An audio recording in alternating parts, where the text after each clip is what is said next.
They said the boundary line was the edge of the world. They told me nothing ever comes back from the Shadow Woods. Maybe they were right. Maybe this is exactly where I belong. My body is so tired. The cold isn't just in the air anymore. It's deep in my bones. I can still feel the weight of their rejection, the way they just cast me out like I was never anything at all. Is this really how it ends? Alone in the dirt, waiting for the dark to finally take me? I just hope the silence here is kinder than they ever were. Wait, the air changed. The wind stopped howling. There's something here, something heavier, pulsing against the ground near my head. I'm too weak to move, too broken to fight. Is this the end finally finding me? It feels massive, a shadow towering over me, breathing life into this frozen clearing. I should be terrified, but I'm not. This heat, it's not burning, it's shielding me. For the first time in years, the biting cold of the forest isn't reaching my skin. What are you? Why does the darkness suddenly feel like a sanctuary? What is this? A scent. It's not just human. It's intoxicating, like blooming jasmine and raw, jagged earth. It's pulling at something primal deep inside my chest. Who is this? A broken thing, discarded on my land like trash. Look at the state of her. Beaten, starved, left to die in the shadows of the boundary stones. What is this? A scent? It's not just human. It's intoxicating, like blooming jasmine and raw, jagged earth. It's pulling at something primal, deep inside my chest. Who is this? A broken thing, discarded on my land like trash. Look at the state of her. Beaten, starved, left to die in the shadows of the boundary stones. Who did this to you? Whoever abandoned you here clearly didn't know what they were throwing away. The rage is rising in me, cold and absolute. But as I draw closer, it softens. Your scent. It's winding around my soul, anchoring me. Could it be? After all these years of searching, are you the one? Could you truly be my mate? So light, so fragile. How could anyone look at you and see anything other than treasure? I don't know who broke you, but I promise, this is the last time you will ever have to fear the dark. The pack house is close now. Soon you'll be safe. Don't let go. Not yet. I need you to wake up and see the world I'm going to build for us. Please, just stay with me. The scent of antiseptic and sterile air is offensive compared to the forest, but it's necessary now. She's so cold, shivering so violently that it hurts my heart. The doctors say it's hypothermia. I don't care about their protocols or procedures. My wolf is screaming to stay in contact with her, to act as the heater her body so desperately needs right now. Take the fluids, take the help. I am right here, and I am not leaving until those eyes open and look at me. You are safe now, my mate, my heart, my everything. The sun is up, and you're still here. You look different already. The hollows of your face aren't as sharp as they were yesterday. Seeing you breathe on your own, it's the best thing I've ever seen. Alpha, her vitals have stabilized significantly. Her body temperature has finally returned to a normal range, and her heart rate is strong. The IV fluids have done their job. She's no longer in danger of organ failure from the hypothermia. She's recovering faster than we anticipated. That kind of resilience, it's rare. She's a fighter. She is a fighter. She survived the woods, the cold, and whatever hell she was running from. Now, she just needs to wake up and see that she's safe. Where am I? The woods. The cold. Am I dead? No, this isn't the afterlife. It's too quiet, too controlled. Who's there? I can feel someone watching. A weight in the room, something heavy and dominant. Is it them? Did they find me? Stop! Why am I not fighting? The panic, it's receding, replaced by a strange, humming warmth in my chest. My soul, it feels like it's finally found its other half. Who is he? That scent, it's intoxicating, dizzying. It feels like home, even though I've never seen this face before. And this tether, this invisible cord pulling me toward him. My wolf is completely silent, not in fear, but in reverence. Is this my mate? Stop thinking about your hands. Your power doesn't come from your fists. It comes from the stillness beneath your skin. Find your wolf. Find my wolf. It sounds so simple when he says it, yet it feels like trying to grasp smoke. But when he looks at me, The humming in my chest grows louder. It's a beacon.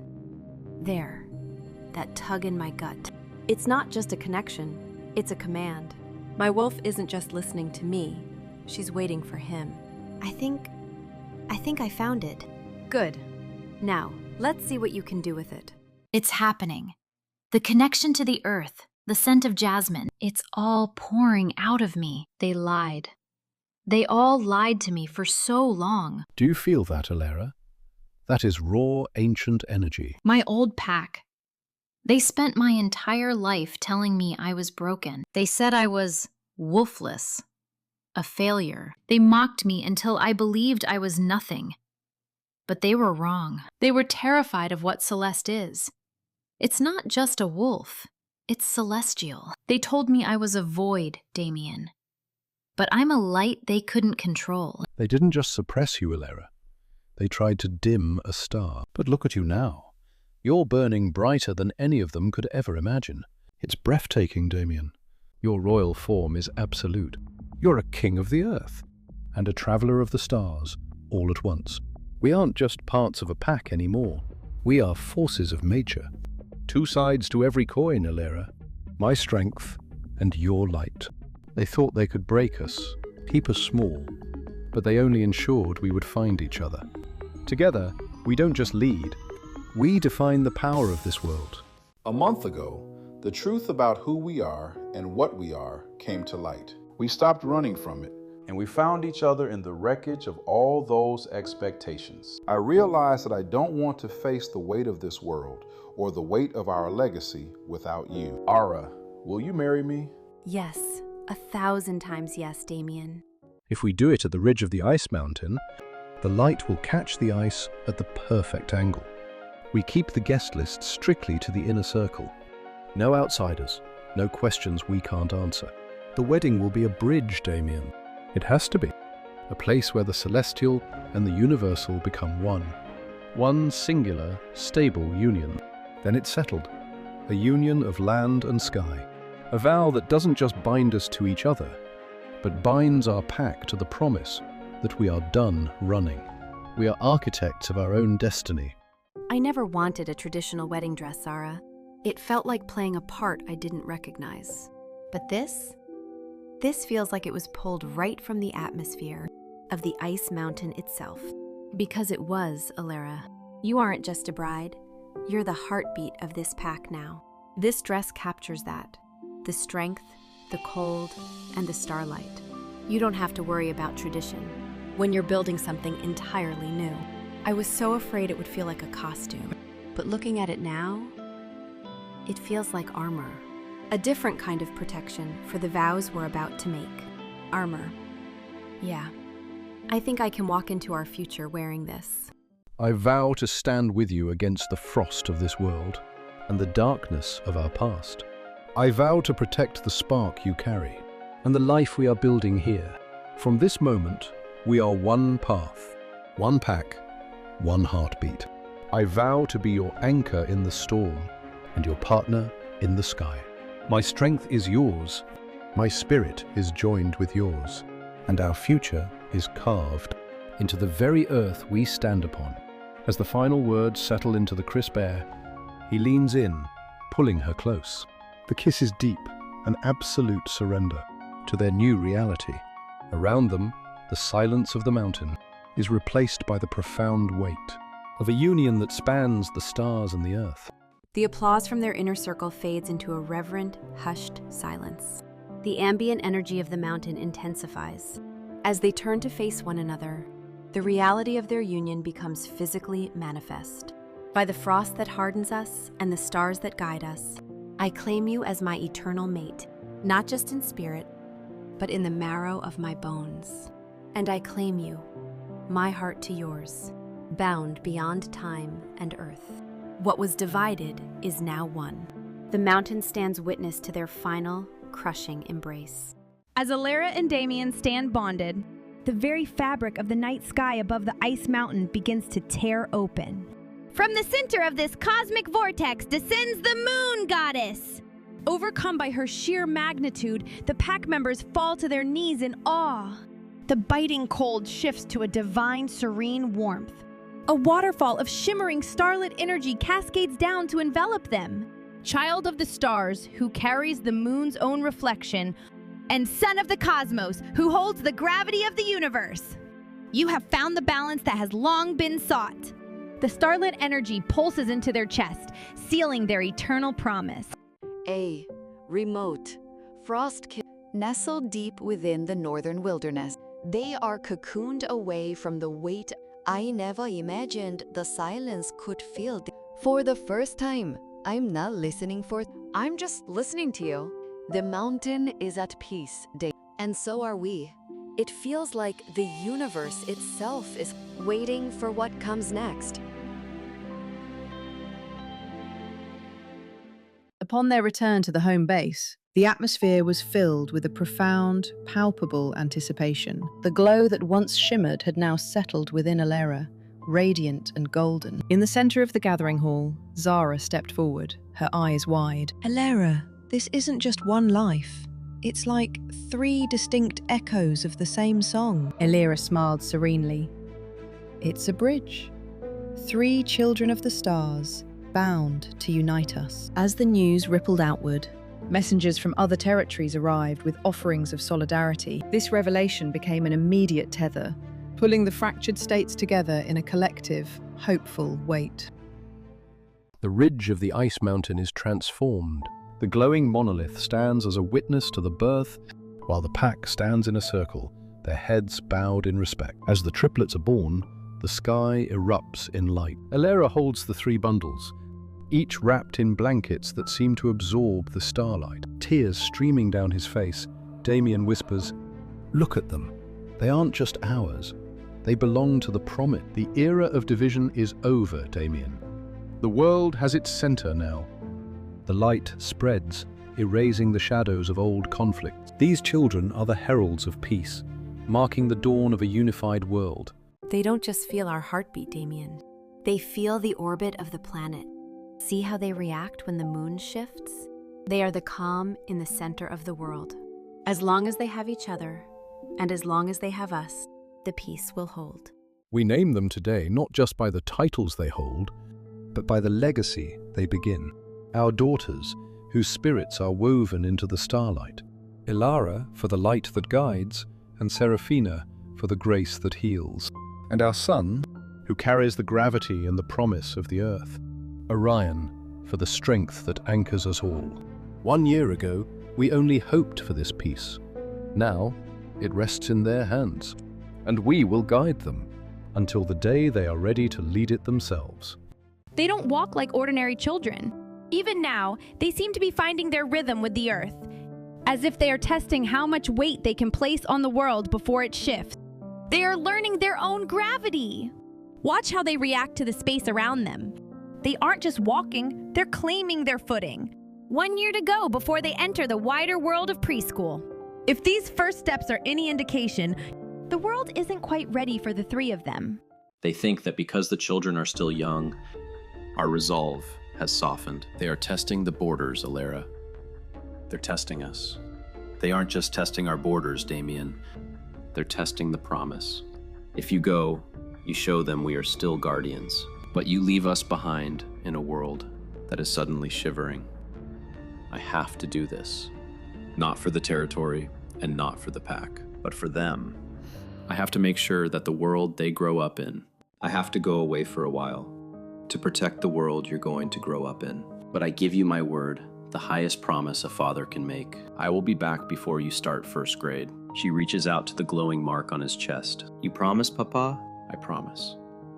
By the stars, by the earth, and by the love that binds us. He strides out into the cold, his departure framed by the rising aurora. Alera watches him go, her protective aura gathering the children close. They are a triad of light, waiting for the return of their son. My dearest Alera, the days are long and the nights are colder than the mountain peaks, but I carry your warmth with me. I promised you a song, and every morning I watch the sunrise and hum the melody of our life together. It is my tether to you. Tell the children, their papa is watching the same stars they are. Heavy snows give way to the vibrant green of spring. Every week, regardless of the weather, a courier arrives. I devour the contents of your latest letter. Alera, Seraphina, and Orion grow visibly with each passing season. We tend the garden, and I teach them to hum our shared melody, the very song Damien promised to sing from the front lines. The seasons cycle, but the waiting remains. I keep a meticulous collection of your letters, bound in leather. Their pages are worn from my constant reading and the touch of little hands. It is late summer, 2 years later. The triplets are dressed and ready for their very first day of first grade. Alara looks at her mother and says, "He said he'd be here, Mama." Alera's voice is calm, despite the tears pricking her eyes. "He never breaks a promise, my loves. Not to us." Suddenly, a tall, familiar silhouette emerges from the tree line. It is Damien. He drops his pack, his gaze locking with Alera's. The triplets erupt in joy, running to him as he falls to his knees. The mark of their family flares to life, brilliant and unified. As the morning bell rings, they are finally, completely together. The air around the cabin is thick with the charged energy of their combined presence. After gathering his children, Damien walks toward Alera, his hands trembling slightly as he cups her face. "I'm home, Alera," he whispers, his voice rough with emotion. "I'm finally home." He sweeps her into a dramatic dip, mirroring their first dance. As they kiss, the marks on their chests flare with a joyous light, illuminating the awestruck children. 6 years ago, I promised you I would be home for your first day of school. Today, I am giving you something else. The keys to your own paths. Use them well. And remember, no matter how far you drive, you always know the way back. You have driven us to be better people every day. Now it is time you see the world for yourselves. It's time.